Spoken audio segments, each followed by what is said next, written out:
respiratorias que provoca dificultad para respirar, presión en el pecho y tos. Y bueno, por fortuna existen diversos tratamientos para combatir el asma, que es el tema del cual hablaremos esta tarde. Y bueno, para ello nos acompaña el doctor David Alejandro Mendoza Hernández. Él es especialista en alergias, inmunología clínica y pediatría.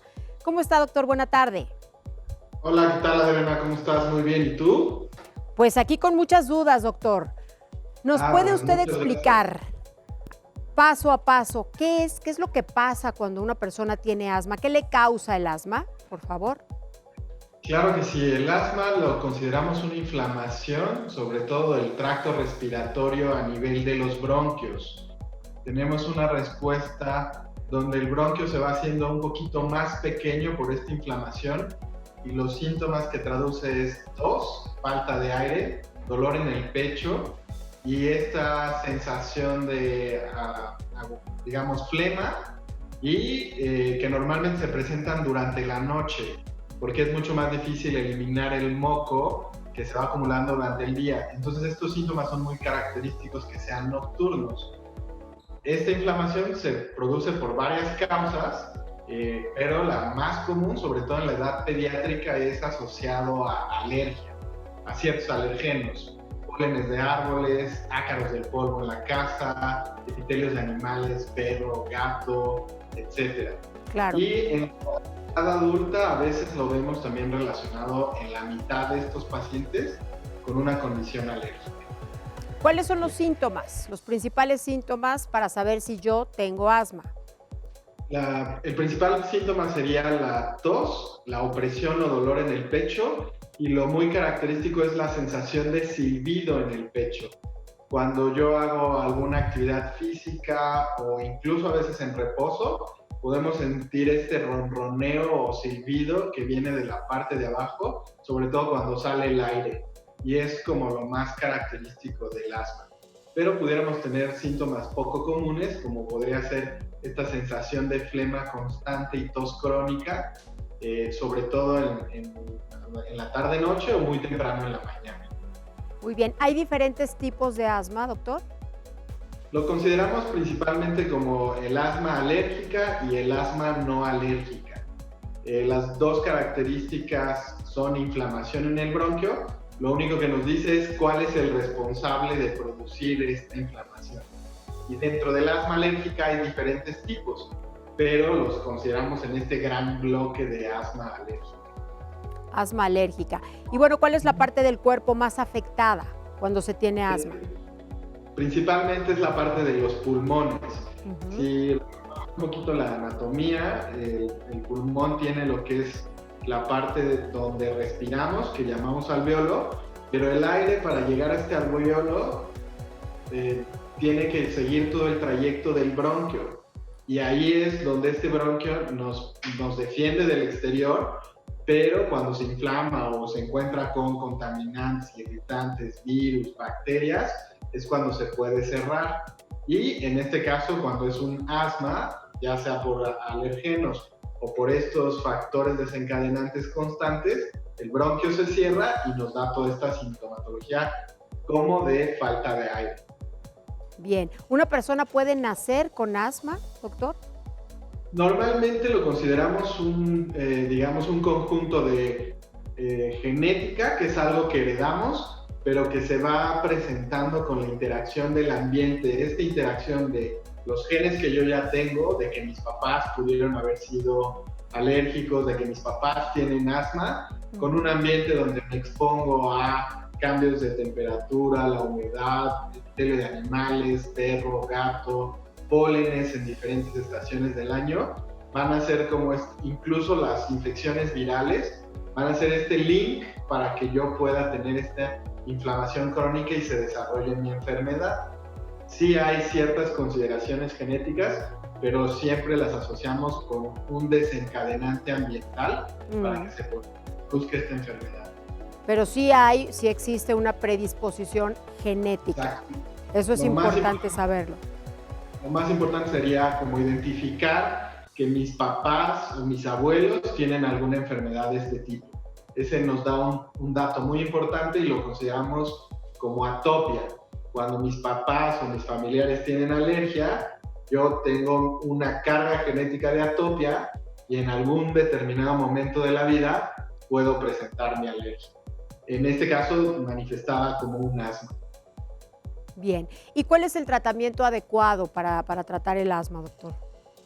Muy importante, esta pregunta es fundamental. El tratamiento va a ir dirigido, una vez que lo hayamos identificado muy bien que este es el diagnóstico de asma, a desinflamar los pulmones, a evitar la exposición a estos desencadenantes ambientales y a corregir de la inflamación de base.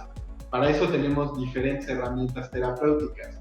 Muchos en el público sabrán que utilizamos los inhaladores, que son los medicamentos que se utilizan como disparos, las nebulizaciones, que lo que pretenden es abrir el bronquio y desinflamar a largo plazo.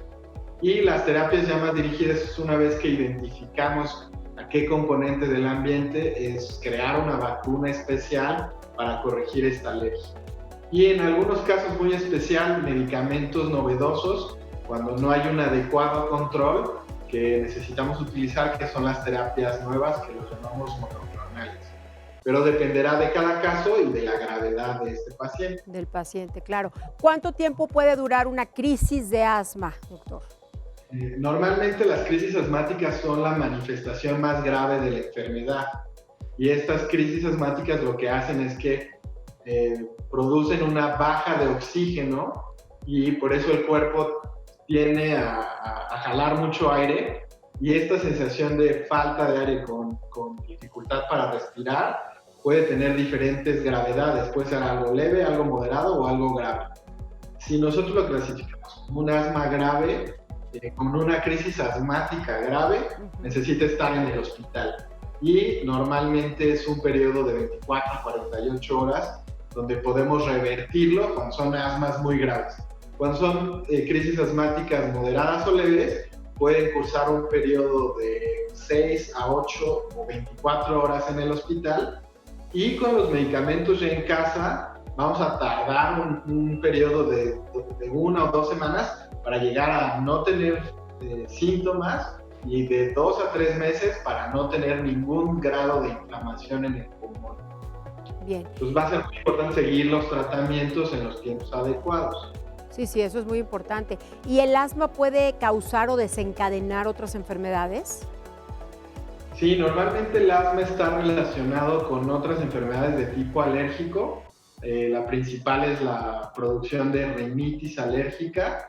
También está asociado en algunos pacientes, sobre todo pediátricos, con ciertas alergias alimentarias y con dermatitis atópica. Esto le llamamos la marcha alérgica o la marcha atópica, donde vas presentando diferentes enfermedades de acuerdo a la edad, y una de ellas es el asma, que se relaciona con los demás.